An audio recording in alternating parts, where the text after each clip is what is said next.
Welcome to the Sports Bros Podcast, featuring the almighty B-Live, the money man Scotty D, and your host, the head of creative Eddie Cool.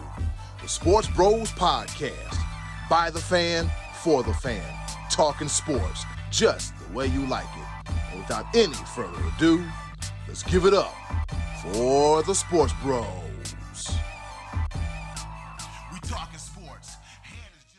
Hey, what's going on, world? This be your boy, Eddie Cool. I'm alive.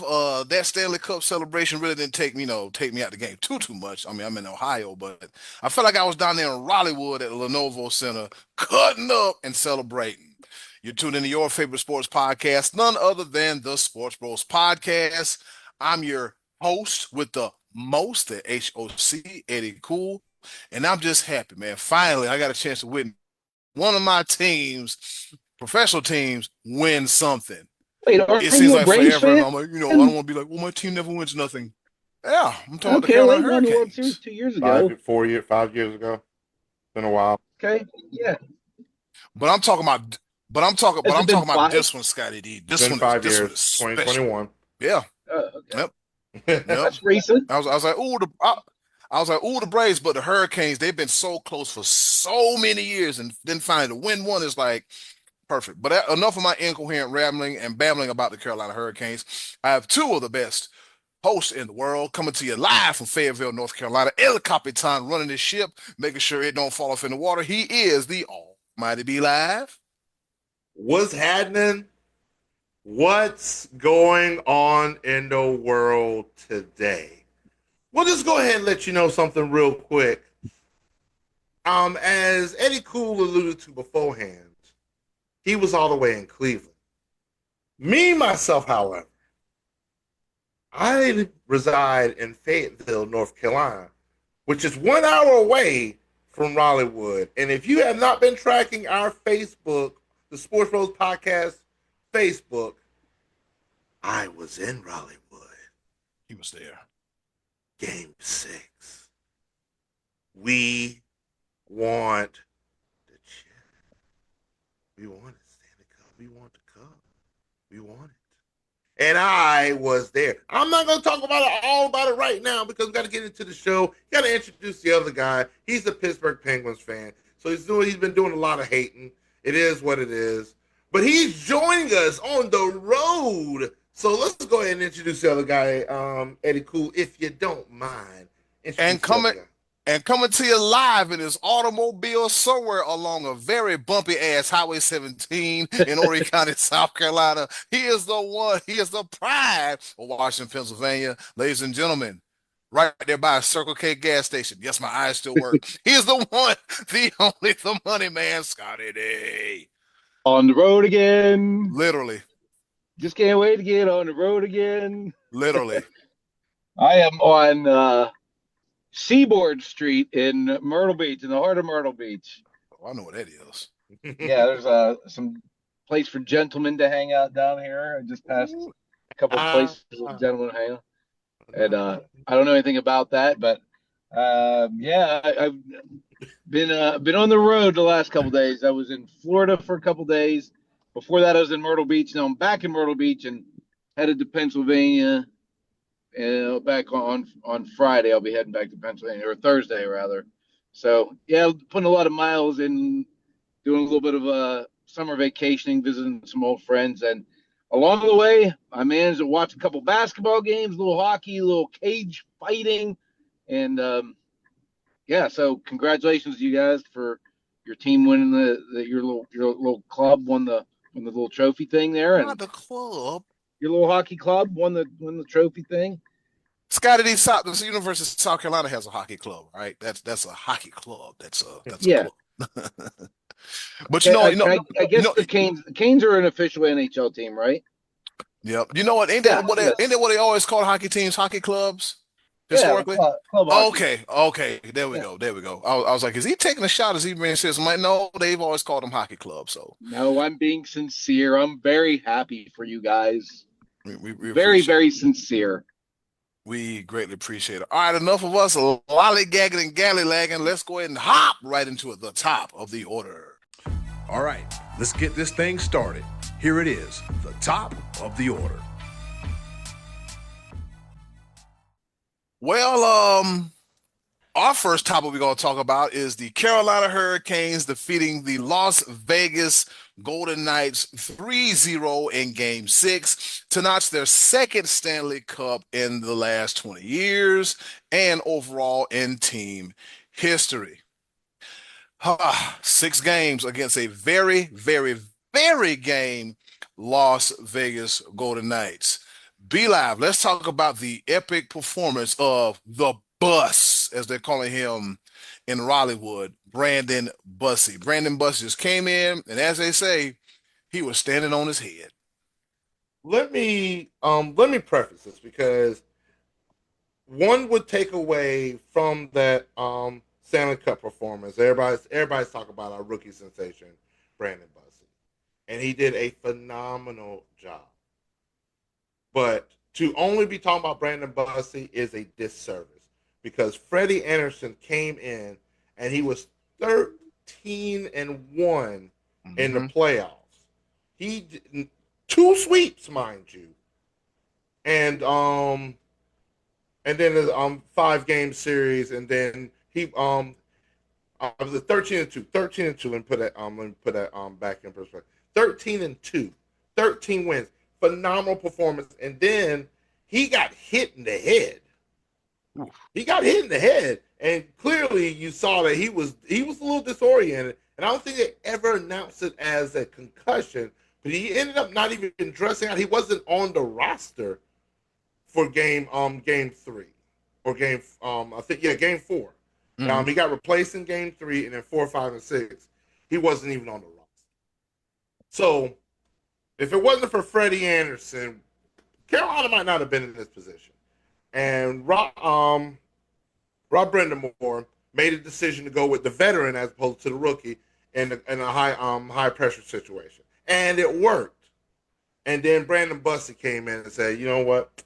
It's my time to shine," and just put the hammer down. He was the wall in front of the net and made incredible saves throughout the series. And he is literally a household name in Raleighwood. I was there. Every major save he made, Bussey. It was deafening. It was electrifying. It was everything you could possibly imagine. The fact that Raleighwood was 20,000 strong, sold out for an away game. Yeah. 20,000 inside, another 10,000 outside of Lenovo, another 5,000 at Red Hat Amphitheater, another 2,000 or 3,000 at Moore Square downtown Raleigh. Wow. Oh, Raleigh was packed. I've never felt anything like this before outside of the 2015-2016 Carolina Panthers year. And I can tell you, firsthand experience, that Stanley Cup championship, watching it on a TV, as Scotty D likes to refer to it, I risked some things to go watch it on a TV. Yep. Is my second largest sports experience I've ever had in my entire life. You cannot replicate that 2016 NFC Championship game, being in the crowd, being at the game. Can't do it. That's still always going to be number one to me. But this is a very, and I mean very, close second. And just, it was so loud. Game 4 inside for the watch party. Game 6 outside. My shirt that I have right here that I keep trying to show you that has my nickname on the back. You see it. Boom. It is still soaked in adult beverages that are being thrown around. Wait, you were at one of the games live, right? Didn't you go to the game? No. The way my bank account is set up, I got a checking and a savings, and none of that could afford any of those games in home. Game 4 was in Vegas. I was inside the Lenovo Center for that one, but it was an away game. So how much you pay for a ticket for that? $10. That's a deal. That's That's a good damn deal. and free parking. Oh, that's a better deal. And That's I pretty good. calculated how much that seat I had would have cost me if it would have been a home game. It'd have been $2,300. Because not only did I was it it was one of the club seats. Mm. I had a private screen. I had a I had the I had table one too. I had one too. at your house. At the Yeah, house. I did it Yeah, private. It was $10 cheaper than yours. that man, Parking was the same. you already know that my experience was way better in this environment than it could have been anywhere. Man, it was electric, and just being amongst and game six being outside, I felt like in my 20s, one quick moment, Oh boy. and then everything started to hurt again. It sort of, wait a minute, all right, can only do so much. Let me take a deep breath. The room's Can't starting to spin. It ain't because I only had one beer, even though Scotty D has labeled me as a raging alcoholic. that is not true. I am a raging caniac. Yeah. Oh, that is very true. But man, just hats off to the Hurricanes organization as a whole for what they put together. They literally made it a memory, an Hmm. event. It was everything you can imagine. Just like only thing that it wasn't is that we didn't have the game there, but every bit of the experience, the sounds, the DJ, every bit of it, you felt like you were actually at the game. And I would, if they ever were to do this again, highly, highly, highly recommend it. I will be right back there. Like this almost gives me the desire to actually want to buy a Stanley Cup ticket. Like this is a bucket list thing because you know you could think high and dream high and big and stuff like that. Mm. I don't know my bank account ever been that big to spend that much on one ticket. But to experience what I experienced, I feel like I have to do it one time if the Mm. Hurricanes make it again. But I was there when they clinched the Stanley Cup. Ooh, what a feeling. What a feeling. Be Live, you should have saw me over here in Cleveland. I ain't gonna lie to you, I had a half a libation and I'm looking at the screen. I said, okay, they go to first goal. And by the way, they try to take my man, what's his name? Taylor Hall? Mm-hmm. They tried to take him out in the first quarter in the first period. They did not win out of him, but he came back, boom, on the next shift and scored a goal. And after that, who scored the second goal? Be like, if I'm not mistaken, I'm drawing a blank. But anyways, they scored the second goal, and I was like, oh, did you know at one point of the game, I think between the second and going into the third, they held Vegas to 0 shots on goal for damn near 30 minutes. Yeah. Oh yeah. Yeah. We wasn't having it.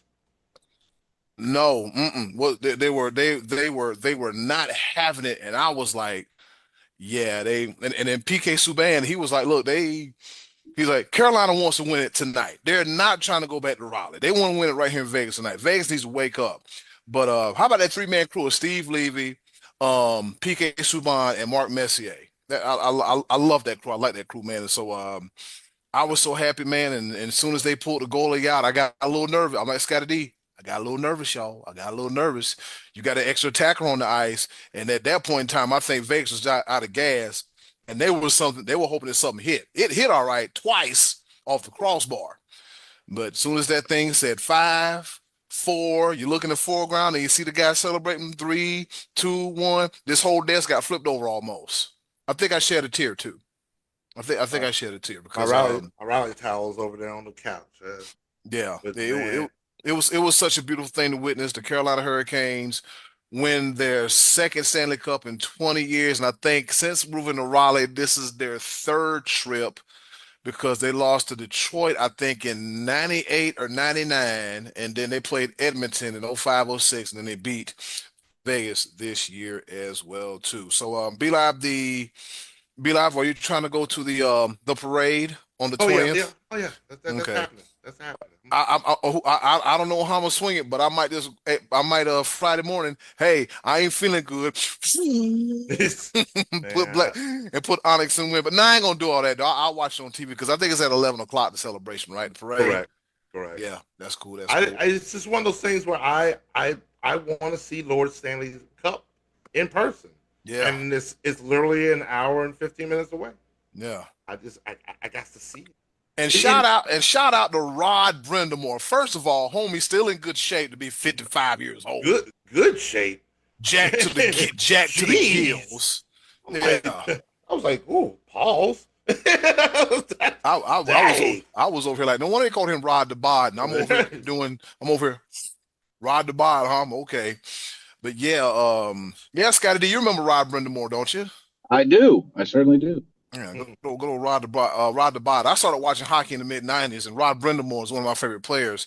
I think he played center and left wing for the Flyers, and he was tough. And I seen glimpses of Brind'Amour's playing style all throughout the team. So beautiful thing, man. Beautiful thing. And also another beautiful thing that happened the night before, the New York Knickerbockers, for the first time in 53 years, they win the Larry O'Brien Trophy. And guess what? Hold on, Eddie, just slow down real Am I quick. doing too much? What do you mean? What do Just you mean? just a little bit because we got Scotty D on the road. He's joined us for a very good. I would love to hear from the non-Carolina Hurricanes fan Oh, okay. I'm sorry about that. his thoughts of the Stanley Cup, sir, if you could.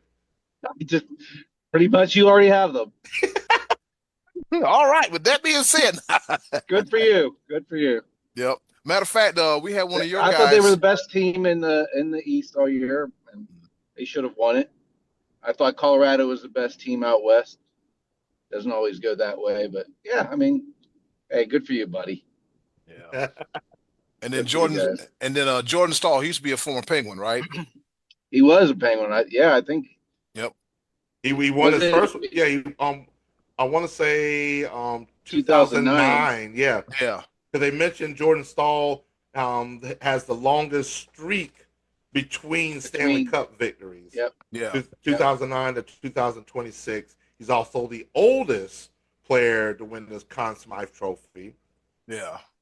And so maybe one day Jordan Staal will become the coach of the Hurricanes to do the same thing as Rod Brind'Amour, because Rod Brind'Amour is one of four coaches that captained the team to win the Stanley Cup and coached the team, the same franchise to win the Stanley Cup. One of four players all time. Can you say first ballot Hall of Famer? I can say that. Rod Think so. Brind'Amour. I was looking at him. I'm looking at him in the locker room, and I was like, I got to get up off my ass and get my whole life together. He is 53. I am 43. 10 years. No, we got to fix that. We have got to fix that. All right, so yeah, moving back to the New York Knicks. The New York Knicks, they defeat the San Antonio Spurs in 6 to win their first championship since 1973.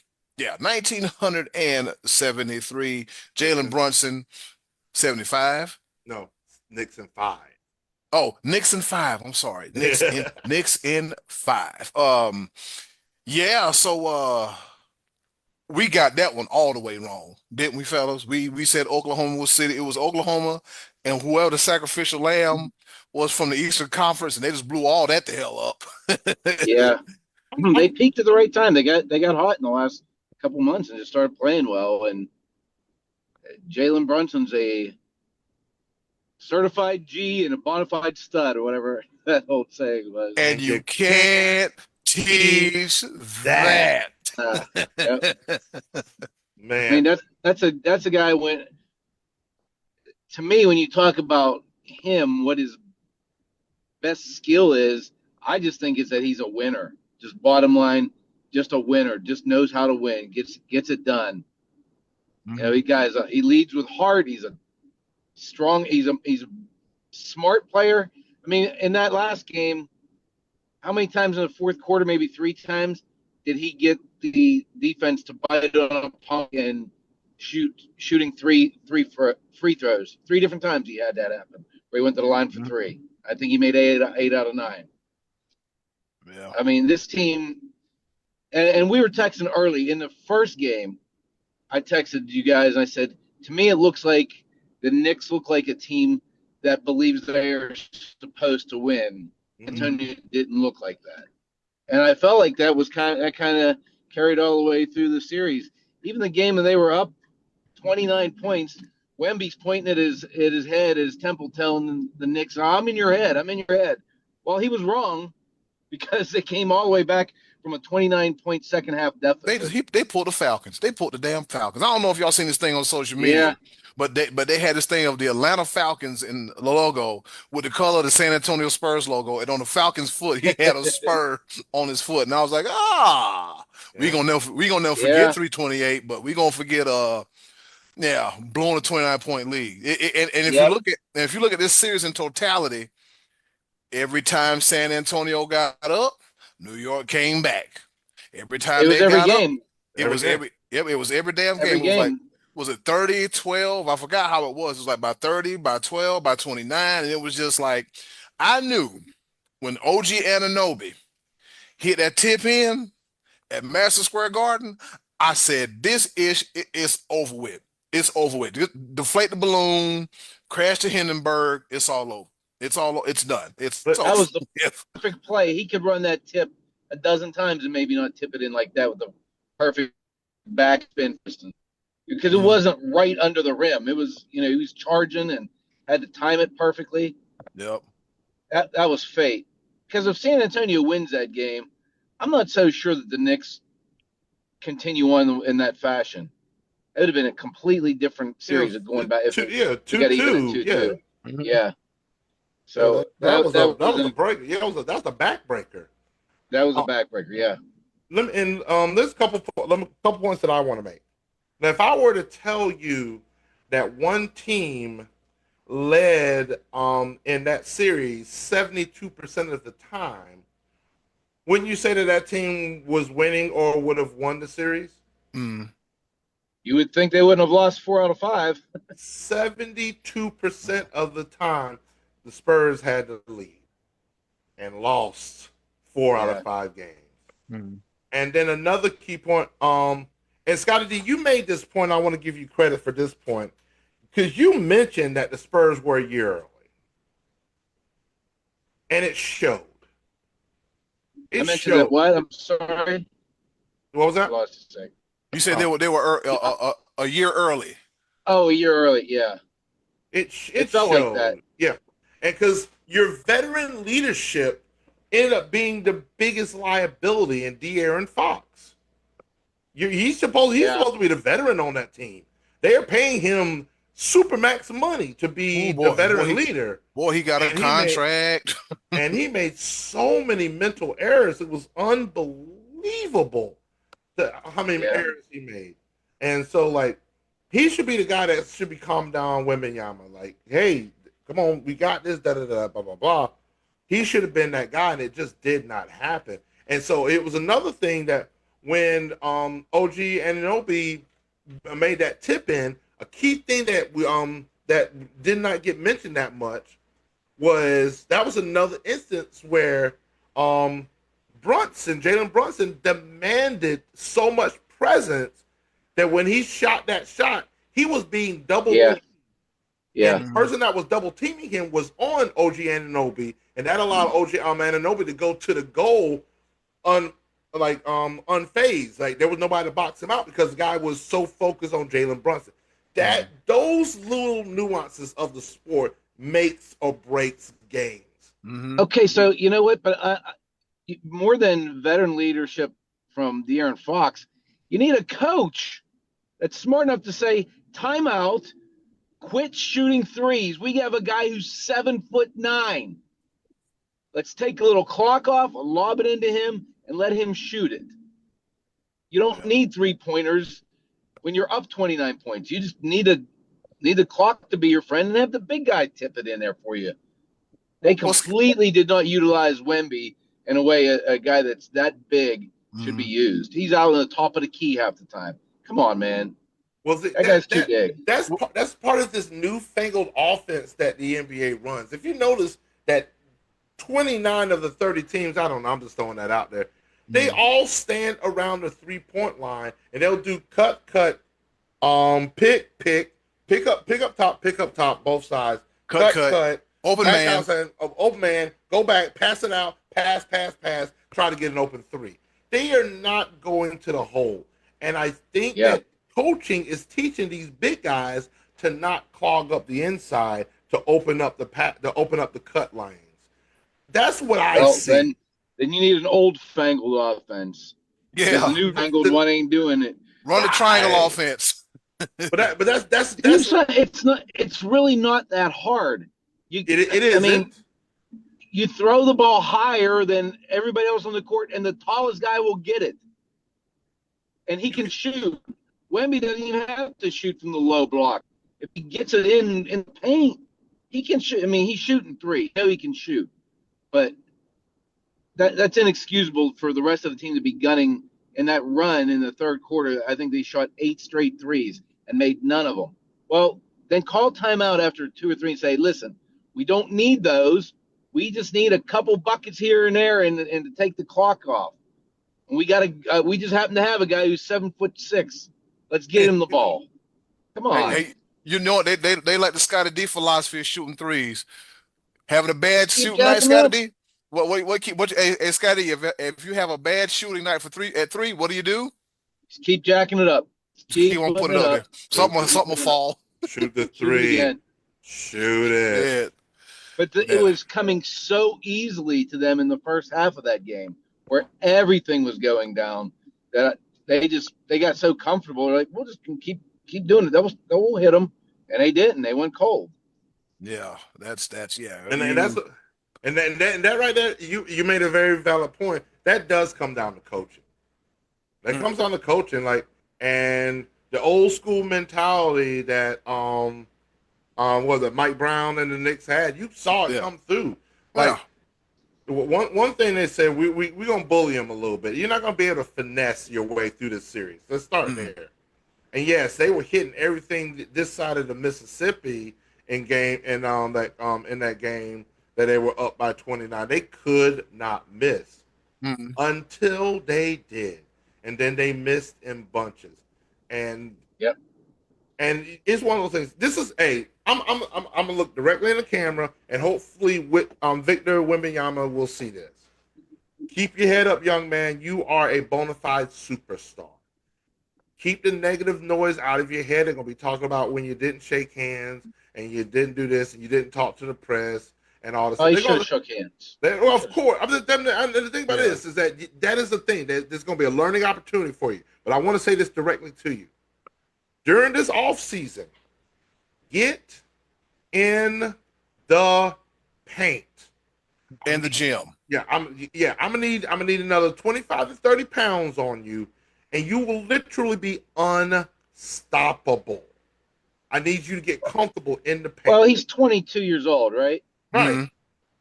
Yeah, I mean, No, those 22-year-olds don't weigh what their body fills out to be. He's going to naturally fill out, but he does need to, I think, get a little bit more weight on him by way of adding some muscle. The thing about this, he's got to get comfortable in the paint. He's got to get comfortable getting banged up in there because you have such an advantage. You're using that advantage to shoot over people 28 feet away. Those are not high percentage shots. And you could clearly see that's what the team needed when the lead started to slip away. And it slipped away from you numerous times because they did not have that option. Wemby was supposed to be that option as the big guy to make high percentage shots. He is not part of his arsenal because he's not going to get in there and bang. He's gonna dribble, step back, and shoot a three from the logo. Yes, it's wonderful when you make those, but that should not be. First of all, I don't need Wemby to be shooting a 3-pointer as the last shot of the game ever. Get your ass down there in that paint. Get these guys in foul trouble. There shouldn't have been one game that Karl Anthony Towns was not in foul trouble. I'd have forced him to get up, put some work in. But the thing about this, Karl Anthony Towns outweighed him. Yeah. And he bullied him. Yeah. And Him and what's the other dude? Not no Wandale Robinson. That's the football player. well, OG was down there too, but No, the other dude, the other tall dark skinned dude. I can't. Mitchell Robinson. okay, yeah. Yeah, yeah. Mitchell Robinson was putting body on him too. So yeah, man, Wimby, you Just gotta. just get in the gym, give me a little bit more weight, and get comfortable in the paint. Once you get comfortable in the paint, you can still shoot those threes. I'm not even mad at that. Stretch out the defense. That is the new way of the NBA. I'm not that old that I can't recognize that. Mm, But I want you to expand your game because guess what? You became predictable. yeah. They knew that they could bully you around down low, and you eventually would step out and try to do those things that you feel comfortable doing, which is shooting 28-foot 3-pointers, which no guy at 7'4" should be comfortable doing. Glad you can do it. Yeah. I need you to bang, my boy. I need you. Hey, I know two people he need to work with during the off season, and don't laugh. One of them makes sense. The other gonna be like, Eddie, you sure about that? Yes. He need to work with Akeem Olajuwon some more, and then he need to work with Charles Oakley. Yeah. Yeah, Somebody, or with somebody. yeah, Well, Charles Oakley probably feeling some type of way with the Knicks anyway because him and James Dolan don't get along. So, I'm just saying. yeah. Charles, like, all right, MF, If watch James this. Dolan has any class, he'll invite him to the parade. He should, man, because Charles Oakley was one of those dudes for years for the Knicks. For And years. he's beloved. Knicks fans love him. The players love him. Yeah, Invite that's him to the Oak. parade. Invite him Yeah. to the parade. That's yeah, class of I don't know where he graduated, but he went, right here to John Hay right in Cleveland, Ohio. Like, come on, man, what are we doing? Bring Oak back. Let's get Bring Oak back. some Jerry Jones, Jimmy Johnson reunion, some type of That's situation. right. Yeah. You see how I Something like that. slid in your Cowboys for no reason right there for you, Scotty Yeah. D. Yep. There you go. Yep. We're 1 out of 3, Scotty D. Here we go. All right. With that being said, coming back on the other side of the break because due to time constraints, we're gonna talk about UFC. Was it Freedom 250, Celebration 250? Yeah. Yeah, the 250, the big fight at the White House. People got knocked out. I mean, knocked out a whole lot. Stick stay, a bunch of them. Stick stay, don't you dare go away. We'll be back with more sports right here on the Sports Bros Podcast. Man, that forehead looking good. Right here, back at you again. Sorry, right here on your favorite sports podcast, none other than the Sports Bros Podcast. Well, that wasn't the only thing that happened this weekend between a basketball championship, a hockey championship. We also had a fight at the White House. No, not between the Republicans and the Democrats, but we had UFC Freedom 250. I was like, I gotta come up with a good joke.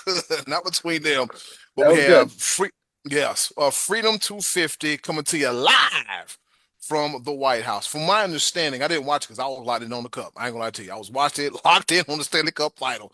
The event started an hour later, right? Because they had inclement weather and everything. It was delayed a bit. Yeah. Yeah, and then it was also on a Sunday, which is usually in typical UFC fashion. You get this thing on a Saturday.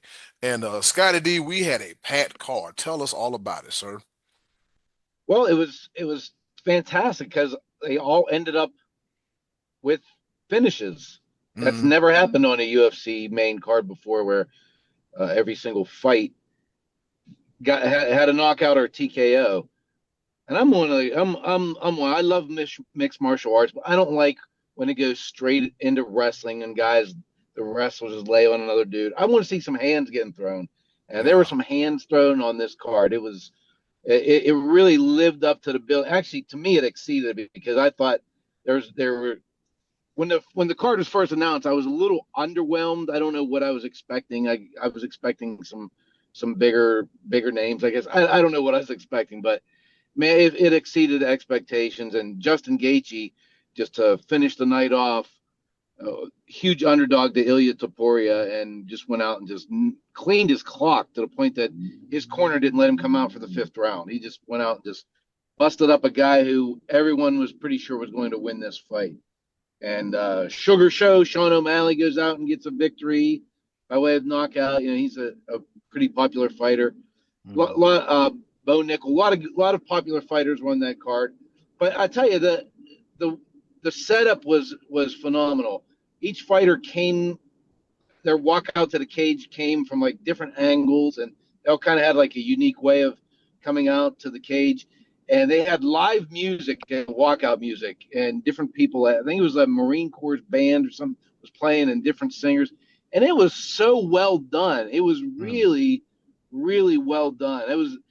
That was one of the big standouts, was the production value. I mean, the way that it looked, the cage was the way they built it to have some shelter over the top of the cage, and just the overall packaging of the whole event was phenomenal.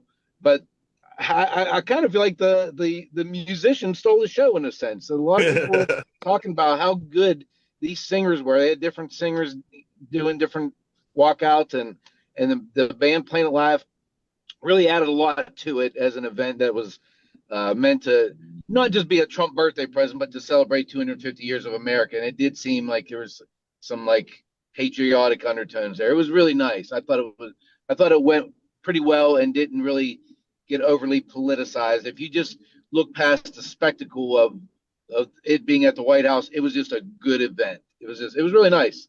I enjoyed it. Dana White said it's 101. He said we're not doing this again, but it came up very well. I wonder how much all that cost to put together.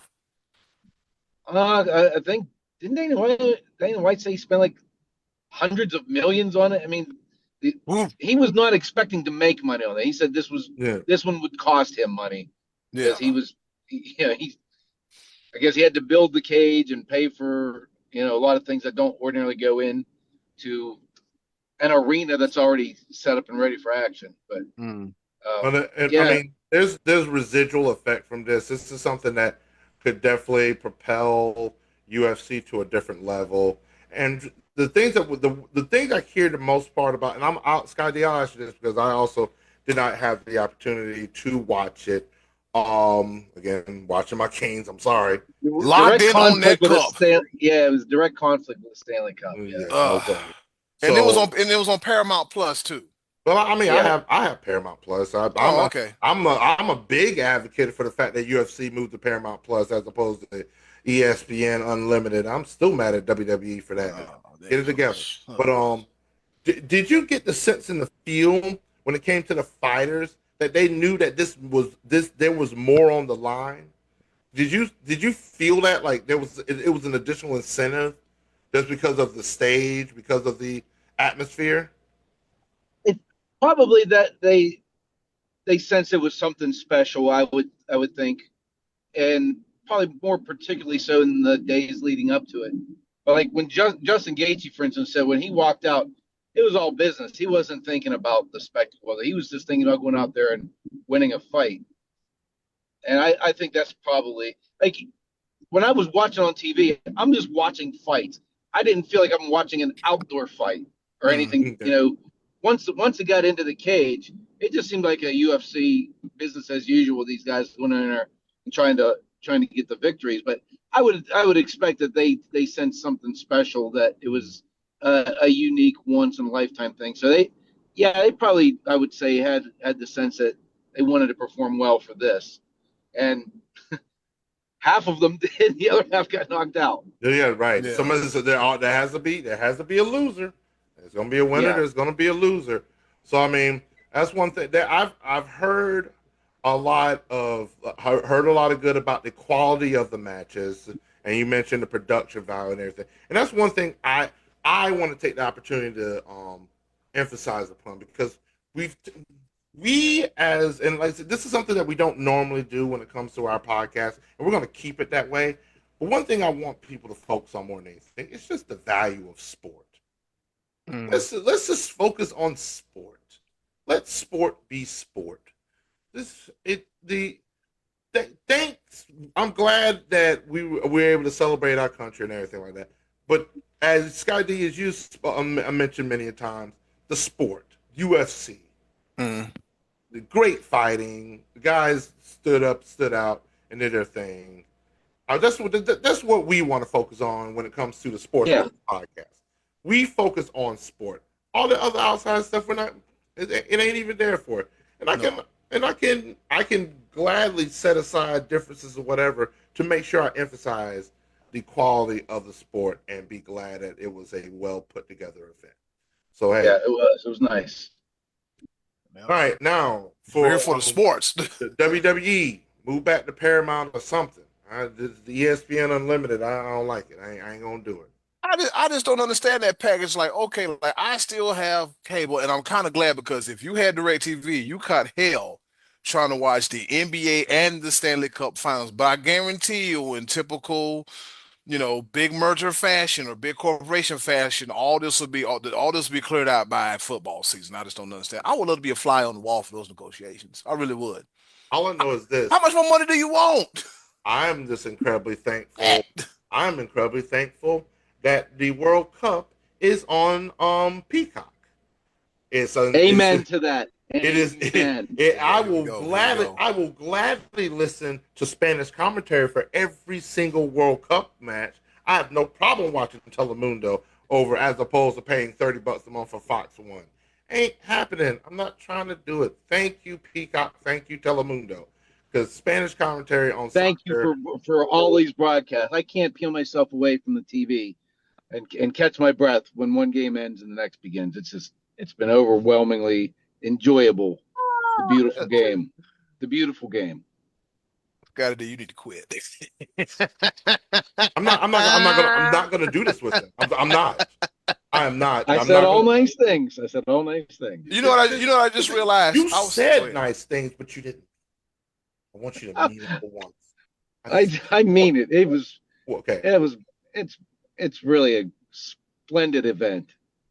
You know what I just realized when I was what was I doing? I had a conversation with someone yesterday. I said, "Do you realize? I know we hopping in between sports. Do you realize that the NFL will have a game on ABC, ESPN? Don't really count because that's the same family. Fox, CBS, Netflix, Amazon Prime, and I swear I'm missing out something. NBC. NBC. And NBC. And then Seven, huh? the Sunday tickets on YouTube, Eight and play. also and on a couple of games on YouTube. n- I think they snuck in a couple games on Nickelodeon. Yeah, they Uh, stuck them in on Nickelodeon. That's part of what the Viacom was. It CBS Viacom, Paramount. Paramount, and all that. So you get to watch football on 9 different damn networks this upcoming season. Are you for real? Like, fellas, y'all remember we're not too removed from back in the days where it was like, look, ABC, NBC, CBS, and sometimes TNT. Remember when they had football on TNT? But man, it's wild. It is it is extremely wild, extremely. And let me go ahead and say this real quick, which is also completely off topic, but it really isn't. Fox, hear me and hear me now. Oh, you better listen. If you change the way my Roku is set up with this $22 billion acquisition, we gonna fight. That's all I gotta say. Didn't they buy Tubi? No, they bought Roku. They bought the streaming platform Roku for $22 billion. Please, just I like watching old episodes of Law and Order for free. And the Steve Harvey Show. Can we just keep it the way it is? Tubi, thank you. Just not. I don't want to pay for everything. Yeah. I mean, I gotta watch enough advertisement as is. That should pay for most of it anyway. Oof. And thank you, Telemundo, for not showing advertisements during the hydration breaks. That's not what hydration breaks are for. Stop trying to make money off of everything. Everything. All right, I'm good. That's like Do they stop the clock during the hydration break? No. No, No, they don't. Okay. Now when they go to halftime, when they go to halftime, they stop the clock. Hey, Eddie, cool. What? That means Scotty D's paying attention to the World Cup. He was They don't stop the clock. They just keep counting up. he was watching. He's watching. He's watching. He wouldn't know that unless he was watching. And he called A it hydration break. Scotty D just admitted to everybody that he's watching soccer. Hydration break is code for commercial break. That's No. what it is. It is absolutely 100% what it is. All right, before B Live and Scotty D kill up each other about what the commercial break is or isn't called in soccer, looking at my You guys are like phone. bumped heads. Oh, I saw this play yesterday where two guys got hurt in the Saudi Arabia and Uruguay game. One guy got kicked in the back, and the other guy caught a knee, flush in the back of the head. And I was like, "Ugh." Did they stop the Yeah, clock? nope. The No. clock kept on going. The clock don't stop. One thing I learned about soccer, the clock keeps rolling, rolling, rolling, rolling, And rolling. Oh, All right. as on the stoppage time, baby, the action keeps going. Like you get 45 minutes plus per half, and that's a beautiful thing. There's no timeouts and stuff. Hydration, thank you, because I mean we is hot over here, and we Yeah. don't want our Oh, players to die. yeah. Real quick before I hop into our favorite portion of the episode, I was looking, Be Live. I was in Scotty D. I was looking at a Carolina Hurricanes hockey jersey. Yeah, Two $250. $250. Ah, Back in the day, I used to go to that place in the mall back home and get it for like 55, 60. Not no more. Not no more.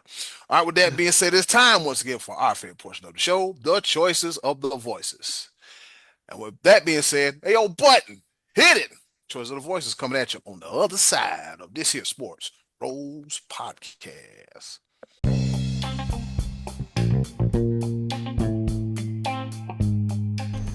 And now, our favorite part of the show, the choices of the voices. Once again, thank you to the wonderful and ever so near somewhere around here, Miss Button. oh, that's right, you're down there somewhere. For introducing our favorite portion of the show, the choices of the voices, we ask all a question, you give us an answer, and we talk about it right here on the Sports Bros podcast. It's going to be short and sweet this week, so let's go ahead and hop right into it. Scotty D, what is the question for this week's choices of the voices? Well, I asked who do you think is the NBA's best player right now, and answers may have changed since I asked it after the events of this past weekend. All right, so let's see. Who do we get? A couple people answered this. Yep, you're right. A couple. All right, so here we go. Will Georgia, he said Joker, but Wemby will be that guy soon. And I then, agree. yep, and then Nate Yo Regatti, he says Wemby. All right, so we got we got two for Wemby. Yeah, we got two from Wemby so far. We didn't get a whole lot of traction this week. On this week's choice of No. voices, we took a break. We took an extended break. 'Cause we Yeah, we it's some we some big summertime. People we are some busy. busy people. Scotty D is covering baseball all over Western Pennsylvania. B Live is making it happen with the Woodpeckers. Me, I'm just trying to make sure I get better and get my forehead back in good shape. Shut up, B Live. Say nothing. It's automatic. I say so my forehead, shut up, P Live. No, I love you, brother. I mean, I wouldn't have it any other Oh way. yeah. So yeah, so with that being said, B Live, who, in your opinion, is the current best player in the National Basketball Association? This is gonna come with a little shock because I thought about this. I thought about this a lot, and so I just saw the picture of Bronny. Scott, shut up. But go I ahead, B I, Live. I wasn't gonna mention it because I wasn't gonna mention it because that's what he wants us to do. He does these things just to get it, just to rile us up. I saw it. I said, "This mother." All right. Mhm, mhm. I see what we're doing here, but then you went and mentioned it. But It's two. there's a guy on that same team that I consider to be the best player in basketball right now. I think Luka really is because you clearly see you saw a difference in a Laker team that was led by Luka and a team that wasn't led by Luka. A team that was led by Luka had a very strong chance and a possibility of going through those playoffs. I think they were better than San Antonio and OKC. Not necessarily, but I think that they would have. I think they would have made enough noise. But Luka being hurt the last part of the season and was never 100% during the playoffs, it showed. And so that type of production value, Luka led the league in scoring. You've got to give him credit on that. He was like it is, and on a team that has a bona fide mega superstar, some consider the greatest of all time, definitely top 5 in almost everybody's list when it comes to LeBron James. And Luka is the clear, pretty much the leader of that team. You got to give credit to that. Yeah. LeBron is even to the point where he's understood that, and that's when the Lakers are absolutely the best. Is when LeBron recognizes that Luka is the leader of that team, and they gel a lot better. Now, can he improve a little bit on the defensive side? Absolutely, but we've clearly seen for the most part that defense is not necessarily needed to be a strong point. Wemby does have that, but again, I need Wemby to get. I need to get that weight up. Wemby, you get that weight up, you clearly become the best player in the league. But as of right now, the spirit of this question, I'm SGA. I'm sorry, bro. You and your flopping. I'm Oh sorry. Lord. That you cancel that out for me. I don't care how many MVPs you got. Hey, Joker, you've got 3 of them MVPs, and you definitely up there. But I saw a little bit of your decline. So when it comes to the spirit of the question right and now, and Joker want to fight people too. Now he wants to yeah, fight people. the best player I see in the NBA right now, Luka Doncic. That's where I'm at. Yep. Scotty D, what say you? Best player That right was an now. unexpected answer. I didn't expect that.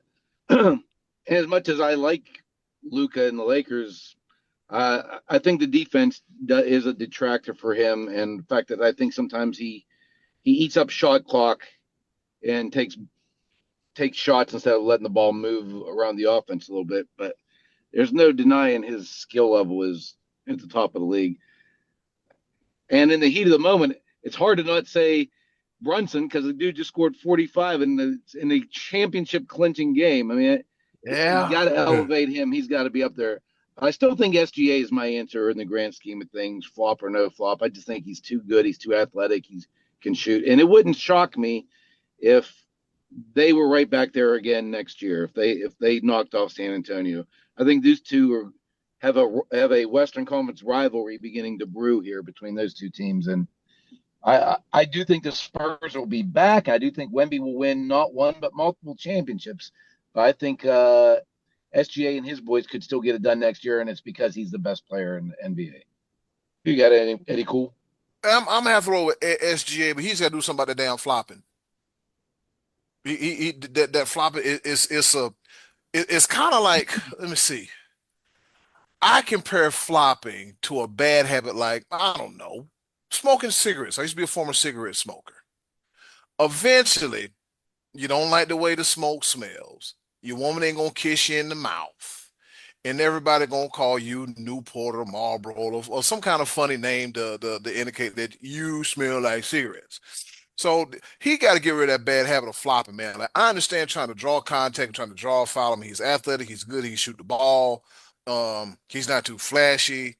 He's a breath of fresh air in the game, but you got to do something about the damn flopping SGA. Oh, every time you flop, no, you got to do that. But yeah, I'm gonna have to throw SGA, man. Like you said, Brunson, put him up there. Luca, yes. I'm trying to see who else. To an extent, Ronnie. no. No, no. Jalen Brown special, what he did minus Jason Tatum without him doing a good portion of the season. Bronny, no, I'm joking, but it's SGA. It's SGA. I would say it'll be Shea Gilgis Alexander. Stop the flop. Stop the And flop. Chet Holmgren, that advice Oh, there go I another just one. that I just gave to Wemby. You take that same advice. Get your weight up, my dude. You is way too big to be that skinty. You need a sandwich in your life. Life. A ham and cheese up in your Your life. Pastrami in your. I'm sorry, I got a little carried away. But yeah, man, Chet Holmgren. He another dude that need to go to that school of train, Akeem Olajuwon School of Footwork and Charles Oakley School of Toughness. Hey, just saying. Just saying. if you get, hey, Oak and Olajuwon, if you need some T-shirt ideas printed up, just come holler at your boy. I'll figure something out for you. Oh yeah. All right. Well, that does it for this edition of the Choice of the Voice. But before we get up out of here, Scotty D, what's on tap for next week? What are we doing? So next week, I'm going to post a question after the episode. Next week, the three of us are going to choose our all NBA Finals MVP teams, and we'll post those after the episode and see who picked the better team according to our followers. Yep. So let us know who picked the best team. All right. With that being said, that does it for another edition of Choice of Voices. Cut up next on the other side. Be live. Put the pine tar down. Scotty D. Grab the batting chalk or whatever. Grab the bat, the good bat, not the bad bat, not the court one, the bad bat because it's time. The one the Yankees use, the Yankees bats. Yes, yeah, There's yeah. your trifecta. There it is, right there. The trifecta. We've done it. We have done it. Worked I it in. walk right into that one. All right, coming up next, the walk-off shot right here on the Sports Bros Podcast. And a walk-off home run. Okay, boys, time to wrap it up. Let's go home with some walk-off shots. Well, you heard the woman. We finna go ahead and take it home. I got a fastball right up the middle. I see all the threads in it, and I'm belting it. 375 left center field. All right. With that being said, this is the walk-off shot. We take one topic, opine on it for a little bit, kind of sort of go back and forth, round the bases, and go the hell home. But me, I'm going to do it in typical historical fashion. Fellas, are you ready, fellas? Yeah. All right. On this day in history, back in 1909, a long time ago, guess what happened, fellas? What happened? What happened? Jim Thorpe, often considered as the best athlete ever, makes his professional baseball debut, be live, guess where? For Rocky Mount of the Eastern Carolina League in a 4-2 win, causing him to forfeit his gold medals. I mean, you guys know how that goes. Hey, if you're going to be pro, you got to be, back then it was, if you're going to be a pro, you can't have amateur status in baseball. So you winning baseball games, and you're because turning yourself pro. Yeah, not gonna work, not gonna work. But Back in the day, the Olympics were amateur sports. yep, So. amateur sports. Not as much now. Not as much now. So yeah, Jim Thorpe, another one of those best to ever do it. Makes a professional baseball debut for Rocky Mount of the Eastern Carolina League and wins 4-2. That was another guy. All he did was win, win, win, no matter what. Over to you, Scotty D. I was happy for you guys. Your team won a championship. I was happy for Knicks fans. I've had teams before that won championships, and I've never been happier than when that happened. I've never been so happy that my team won that I decided to set a school bus on fire. I just don't understand the mentality. Be happy when your team wins. Drink a little champagne, high five, hug. Don't set school buses or anything on fire. Do better, New York. Do better, America. Over to you, Be Live. You know what? I never understood. We gonna celebrate and we gonna tear the city up literally. You throw some beer in the air, throw some water in there. I mean, this man. Wow, my third and final. Yeah, this not a punch and a bus front, but go ahead, Be Live. I'm sorry. Don't be beating up fans of the opposing team. Like what? Throwing eggs and who raised y'all? Do better. Do better. God. So I think I've talked ad nauseum about my experience in Raleigh, so I won't do that as my third and final. My Atlanta Braves still leading the MLB in wins and such. I could talk about that, but I got the greatest of news earlier today, and I'm just gonna finish off with this. Na na na na na na na na. Hey, goodbye. Brendan Sorsby, you gambling mother. Goodbye and good riddance. This dude here. Good Lord. All these court proceedings and injunctions and stuff for him to finally say, oh, you know what? I'm going to enter the supplemental draft. You know why? Because, dude, you ain't had no business even having any type of eligibility to start with.